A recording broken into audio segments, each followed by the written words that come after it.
আসসালামু আলাইকুম। আপনাদের গাভীন ছাগল এবং নন গাভীন ছাগলকে যদি কুকুর কামড় দেয়, তো দেখবেন যে কুকুর কামড় দেওয়ার পরে সেই ছাগলের শরীরে প্রচণ্ড ব্যথা হয় এবং জ্বর আসে। তারপর খাওয়া দাওয়া বন্ধ করে দেয়। তো ছাগলকে কুকুর কামড় দিলে আপনারা কিভাবে কি ভ্যাকসিন প্রয়োগ করবেন এবং কি ঔষধ প্রয়োগ করবেন সেই সম্পর্কে আজকে আমি আপনাদেরকে দেখাবো।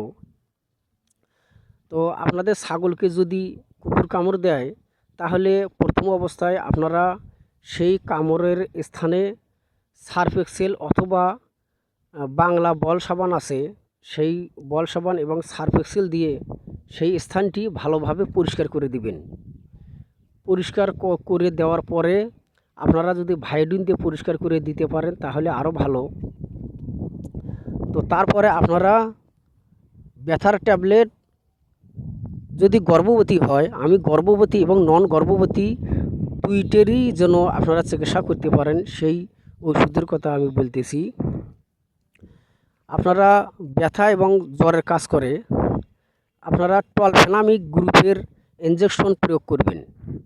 যদি টলফেনামিক গ্রুপের ইঞ্জেকশন প্রয়োগ করতে না পারেন, তাহলে টলফেনামিক গ্রুপের ট্যাবলেট পাওয়া যায়, সে ট্যাবলেট আপনারা খাওয়াবেন অর্ধেক করে, দিনে 2 বার, সকালে একবার, সন্ধ্যের আগে একবার।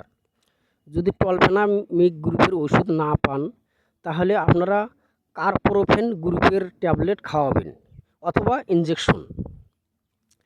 যদি ইঞ্জেকশন করতে না পারেন তাহলে আপনারা ট্যাবলেট খাওয়াবেন।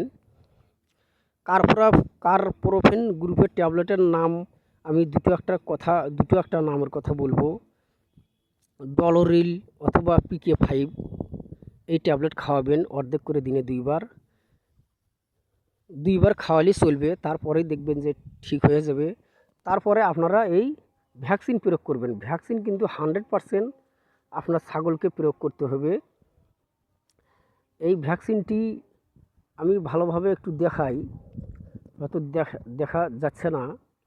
এই যে দেখা যাচ্ছে এখন, রেবিস কিল ভ্যাকসিন।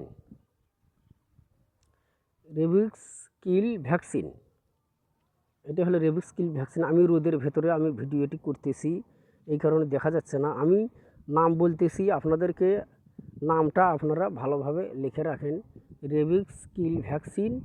এটা প্রয়োগের নিয়ম হচ্ছে, প্রথম দিন তো প্রয়োগ করবেন, তারপরে 7 দিন পর পর 3টি ডোজ প্রয়োগ করবেন, 2 ml করে, মানে 2 ml। এইটা কিন্তু 2 ml পাওয়া যায়। এই যে 2 ডোজ, এই যে এখন পরিষ্কার দেখা যায়।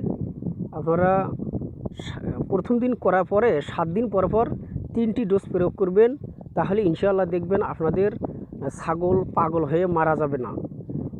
এই রেবিস ভ্যাকসিনটি খুবই কার্যকরী ভ্যাকসিন।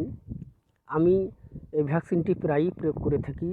তো কুকুর বেশিরভাগ কামড় দেয় যখন দেখবেন যে আপনাদের বিল চারণভূমি ফাঁকা হয়ে যায়। আপনারা চারণভূমিতে যখন নিয়ে আসবেন, তখন কিন্তু কুকুর বেশি কামড় দেয়। তো যতই আপনারা সতর্কভাবে চলুন, তারপরে কিন্তু কুকুর কামড় দিবেই। যাই হোক, আমার ভিডিও দেখে আপনাদের ভালো লাগলে সাবস্ক্রাইব করবেন, লাইক কমেন্ট অবশ্যই করবেন। আসসালামু আলাইকুম।